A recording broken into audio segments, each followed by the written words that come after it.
The sole purpose of this video is to provide a basic overview and orientation of your new apparatus. This video is not intended to act as or replace individualized driver-operator training. Individual fire departments may base guidelines, policies, and procedures tailored for best practices. Pierce Manufacturing and Hughes Fire Equipment representatives are not liable for injuries caused from acts resulting from actions inconsistent with the information provided within this video and/or accompanying manuals. Refer to the Operation and Maintenance Manual for complete details relating to the components and features of this apparatus. Only trained personnel should operate this vehicle or perform maintenance. You are responsible for learning how to operate this fire apparatus under all conditions without having to refer to the manual while operating at an emergency incident. This video will discuss types of warnings and caution labels. It is your responsibility to locate and identify each of the labels and understand the importance and associated hazards. Warning labels will point out procedure that must be taken or action that must be avoided to guard against the possibility of serious injury or death. Caution labels will advise you that there is a risk of damage to property if certain precautions are not followed.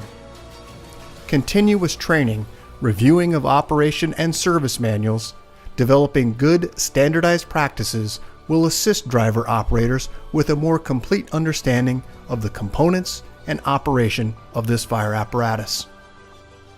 As the driver operator of this vehicle, you are responsible for understanding the function of each component of the apparatus, maintaining control of the fire apparatus at all times while in operation. Make operational and functional changes while operating at an emergency without having to read operator's instructions or safety warning labels. Operate manual override and emergency shutdown procedures immediately if a component fails to operate properly. Components location may vary with each Pierce fire apparatus. Review the exact location of each component prior to operation. Major inconsistencies between your vehicle and the information contained in this video should be directed to your sales representative. Safe operation of any vehicle is the responsibility of the driver operator. You must learn the location and function of all controls, switches, gauges, valves, inlets, and discharges. Due to a higher center of gravity, heavy trucks have a significantly higher rollover tendency than other types of vehicles. To reduce the risk of rollover, avoid making sharp turns, excessive speed, and avoid abrupt maneuvers. In the event of a rollover crash, an unbelted person is significantly more likely to become injured or die than a person wearing a seatbelt. In the event of a crash, unbuckled occupants can also become a hazard to other occupants, as they may be thrown around inside the cab. Seatbelts are required while in operation. Please refer to your warranty certificates for details and information enclosed in your manuals. Customer-installed equipment must be mounted to withstand road travel and comply with NFPA 1901. Modifications such as drilling holes or welding to structural frame components of the chassis are not permitted. Contact Pierce for instruction and review of non-structural sheet metal or other dissimilar metals for modification. Follow the radio installation guide for further assistance on installing or mounting electronics. Before placing your new apparatus into service, perform a primary inspection of key components of the apparatus, including all fluid levels, anti-lock braking systems, electronic stability control, and automatic traction control. Weigh your apparatus to ensure that it conforms to axle and brake ratings. Never exceed the gross axle rating printed on the label inside the cab. Exceeding these ratings could lead to reduced component life, personal injury, or death. Review the use of auxiliary braking systems, compression brake, exhaust brake, electronic retarder, and hydraulic retarder. Before placing the apparatus in service, refer to the operational maintenance manuals. Information on the operation and maintenance functions for the components such as the pump, pressure governor, and foam systems, along with other options, is provided in either the Pierce manuals and/or other manufacturer support information delivered with the apparatus. If you need more information, please contact Hughes Fire Equipment. Congratulations, Gates Rural Fire Protection District, Oregon, on your new apparatus, job number 30509. Please utilize this job number when referencing your vehicle with Hughes Fire Equipment. Let's get started on a brief orientation of your new apparatus. Let's start down at the front bumper area. Starting in the front bumper on the face, driver's side, you'll find an electronic siren. Moving up into the front bumper area, you'll find tubbed storage for your front bumper load. Up onto the body itself, you'll find your headlight cluster and turn indicator. Moving just inside to the center in the grille, you'll find two forward-facing emergency lights. Moving up into the very center, you'll find a handle to pull to lift your hood in the open position. And on each right and left side over the fender, you'll find dual air horns. This is an image of your tubbed storage location in the very front, split for two hose loads.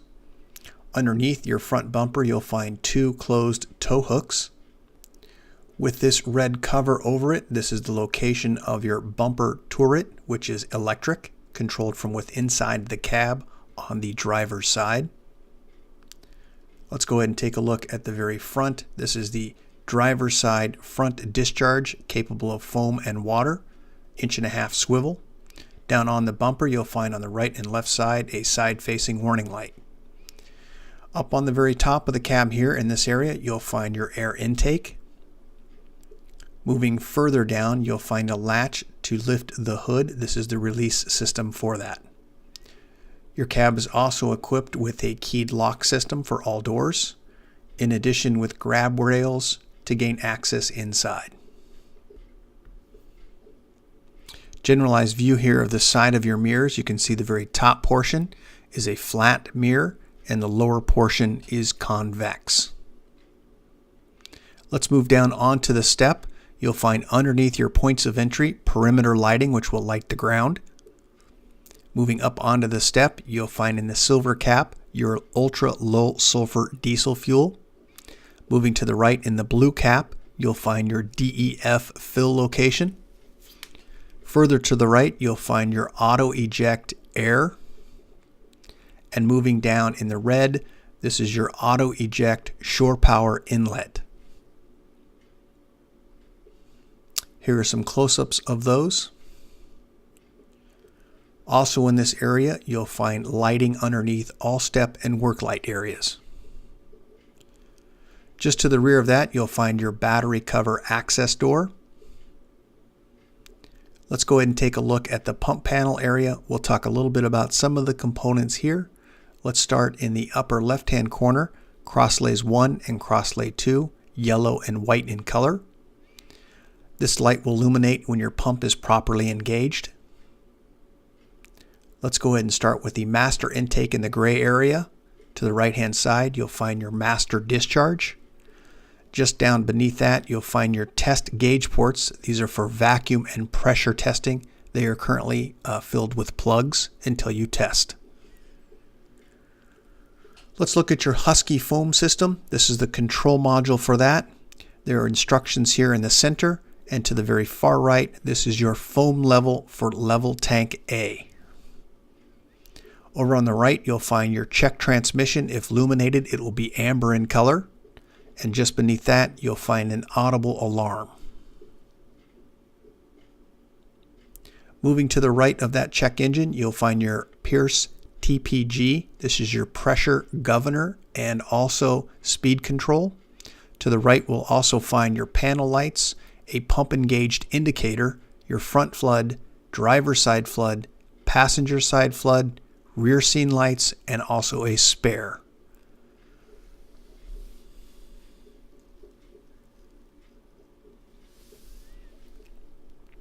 Moving over to the left-hand side of your pump panel in this red placard, this is your Watrous pump plaque indicating the type of pump. We'll move across these sets of valves. First in yellow, your number 1 crosslay. In white, your number 2 crosslay. You'll also find this valve, which is your front bumper turret. And as we move further over, this is your front discharge. These are all capable of foam and water. As we move down to the next set of valves, they are not foam capable. You can see that by the sides not having the red indicator for foam. Driver's side, number 1, and passenger side, number 2, and driver's side, number 3, red, orange, and blue. In brown, you'll find the rear discharge, foam capable. Moving down from that, you'll find the passenger side 2.5-inch discharge. Located in the center, you'll find your pressure controller on-off switch in addition with a digital readout. Beneath that, you'll find your mobile attack PTO. Moving down from that, you'll find your test gauge here for 150, 200, and 250 psi for your maintenance test. Just to the right of that, you'll find priming instructions for your fire primer, recommending at 1,000 RPMs prior to engaging the primer. Moving to the right, you'll find your engine cooler. These are not pull, these are turn. Also just down from that is an additional, or is your recycling line. This is also a turn and not a pull. To the far right, this is your apparatus tank water level. Moving over to the right, you'll find your tank fill and recirculating line.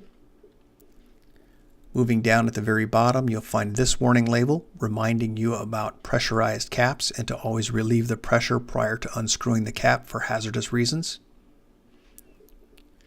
Located once again, this is the priming instructions and the best performance to run that at 1,000 RPMs while priming.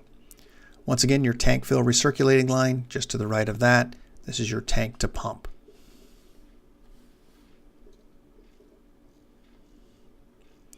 Here are some close-ups of the lower section that we'll talk about and cover some of those individual components. Let's start in the upper left. This is the number 1 driver side 2.5. It's red in color, and also the number 3 2.5. Just down from that, you'll find your manifold, crosslay, and driver side auxiliary drains. This is your 2.5-inch auxiliary inlet. Moving to the right, you'll find your large diameter intake. Just down from that at the base, you'll find number 1, number 3, and your rear discharge drains. Located up in the top, you'll find your pump drain and also your manual pump shift, and also this access door. Behind this access door is a yellow lever that is for pump filling. In the normal position, horizontal is normal operations. To fill, lift to the vertical position and then restore back normal. This is a warning indicator regarding failure or hazard if you mix the brands of fuel and or foam in their components. And this is your draft foam tank, and to the right, your foam tank fill. Just beneath all your pump panel, you'll find your pump drains and also your pump intake drains. You're also going to find just a little further back, this is the location for your wheel chock, foldable type. General view here of the side of your apparatus. Notice at the very top you have 2 adjustable floodlights.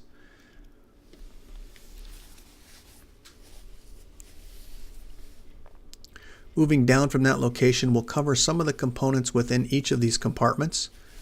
As we look in the upper left-hand corner, you'll find your battery charging system.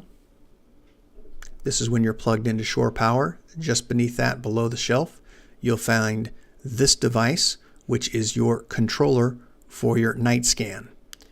Located near the front wheel is a SCBA storage location. In the front and also to the rear, there are straps for securing those bottles and an emergency warning light over the rear tire. Located in the center compartment, you'll find your tool board. You can mount tools on the front and on the back. To restore it back to its original position once it's been opened, simply lift this latch and restore it back to its original position and locking it in position. This can adjust forward to back for the dependent size of your tools. As we move to the very rear section, behind this roll-up door, you'll find 2 shelves and a pull-out shelf. Underneath this location, you'll find a winch attachment point.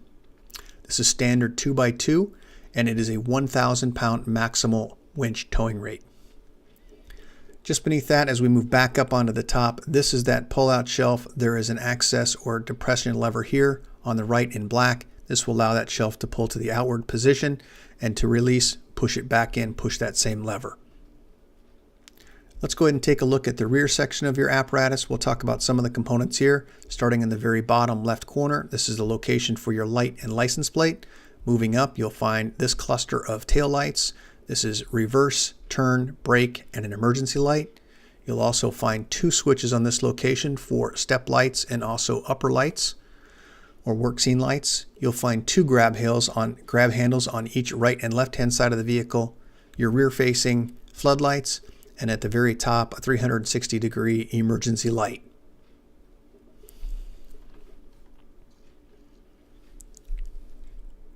Moving down, you'll find 4 folding steps, 2 on the side and 2 on the lower section.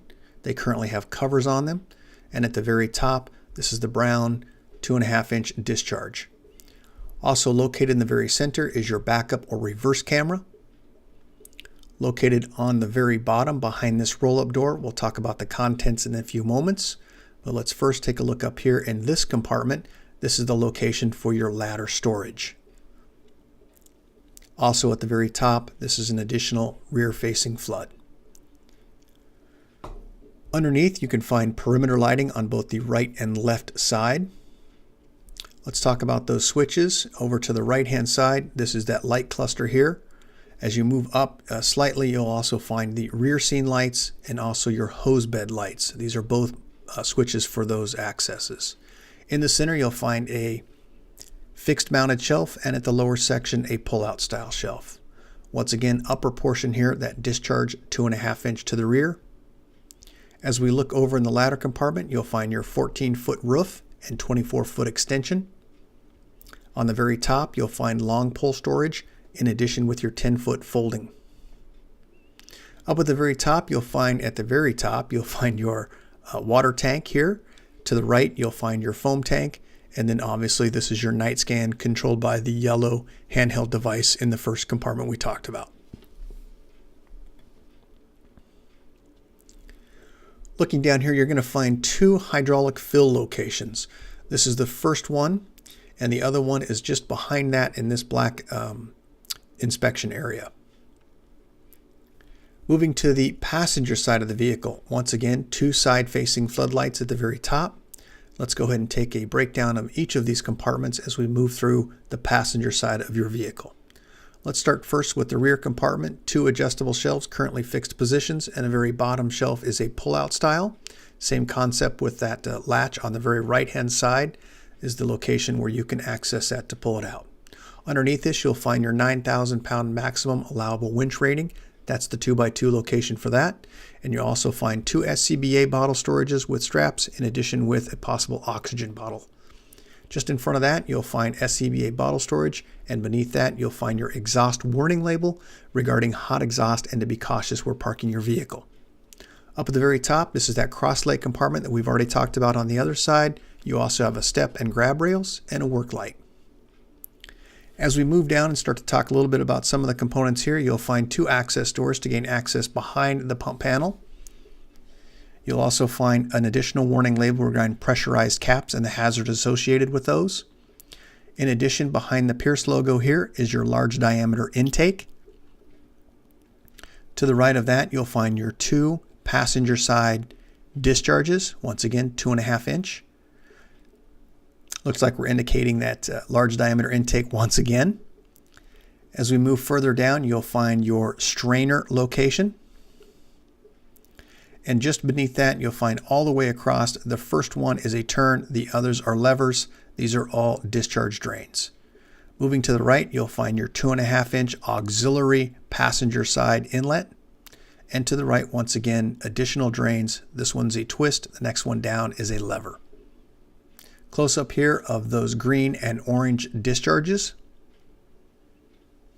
Close up of the large diameter in addition with your strainer.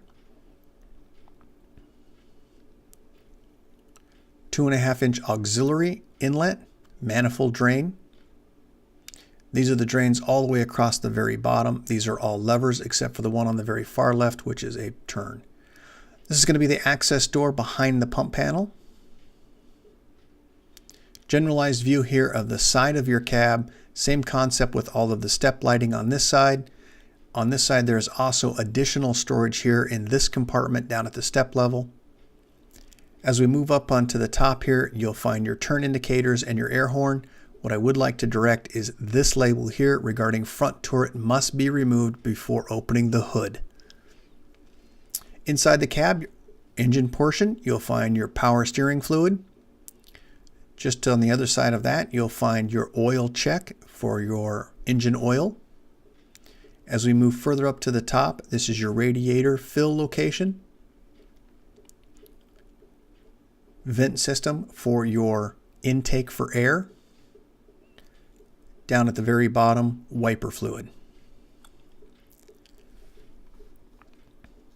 As we move to the cab, you'll find warning labels on all points of entry regarding the use of seat belts and additional hazard and warning labels and caution labels. Let's go ahead and move just inside the cab. We'll talk a little bit about this label in the next set of images. This is going to be your manufactured by Pierce. This offers a variety of information, including date of manufacture, gross vehicle weight ratings, VIN numbers, and fluid types.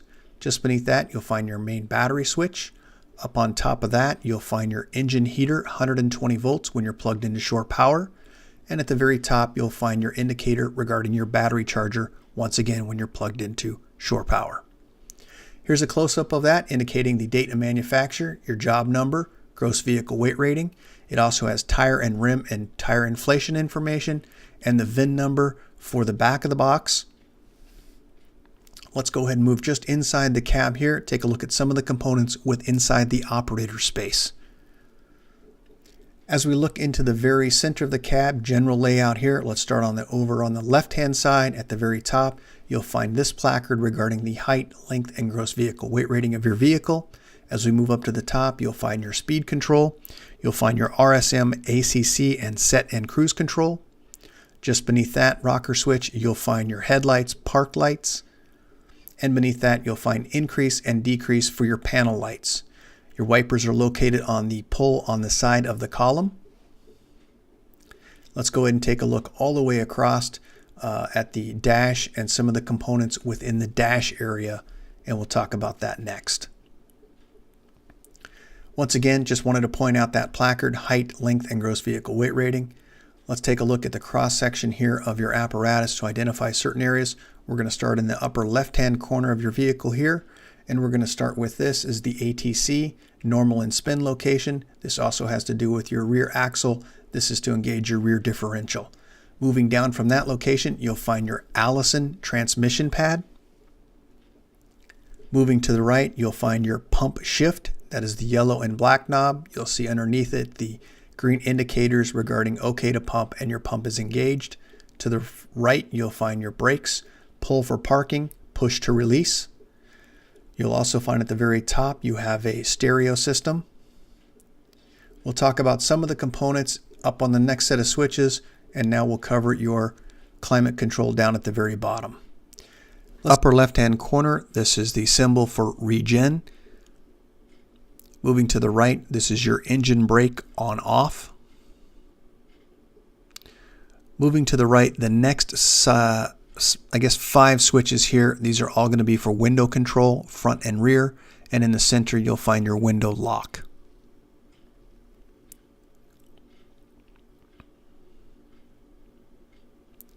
All the way to the very far right, you'll find your mirror heat. And at the very end, you'll find your tire chains. This is to activate your tire chains underneath the apparatus while in motion. We'll go ahead and move now down to the bottom. In red, this is your high idle. Next to it is the OK to engage high idle. This is an indicator light in green. Moving to the right, the switch is your load manager. The next set of markers here are all indicators. First being in yellow, the light tower, which is your tower in the center of your vehicle, is up. You have a door open in red, and also in red a low voltage indicator.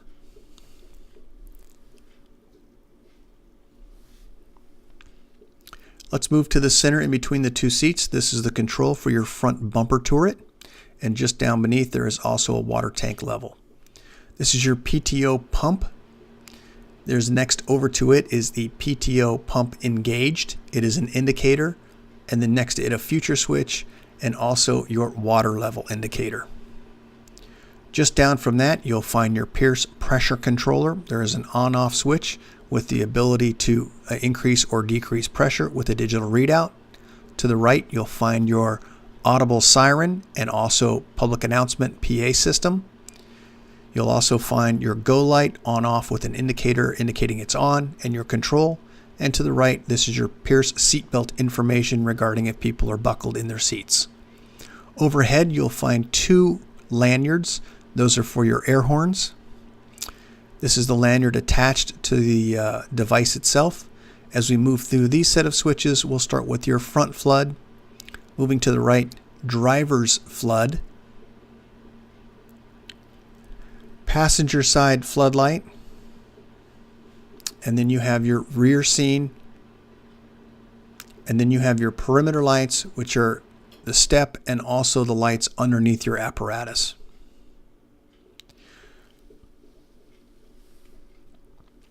Moving down to the very bottom set of switches, you'll find the emergency master, which is a master switch for all of the lights to the right.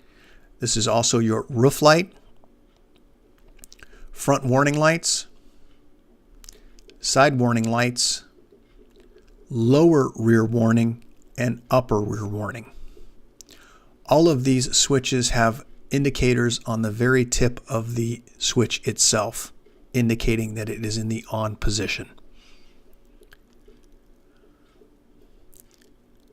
Let's now go ahead and go overhead above these switches here to the passenger side and driver side. You'll find this red light.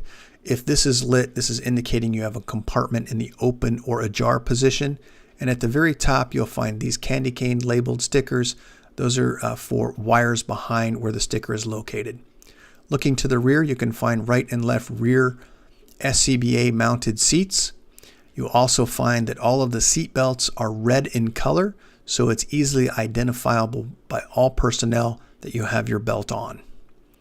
Also located on the passenger side, you'll find an additional warning sound alarm and also your diagnostic port here.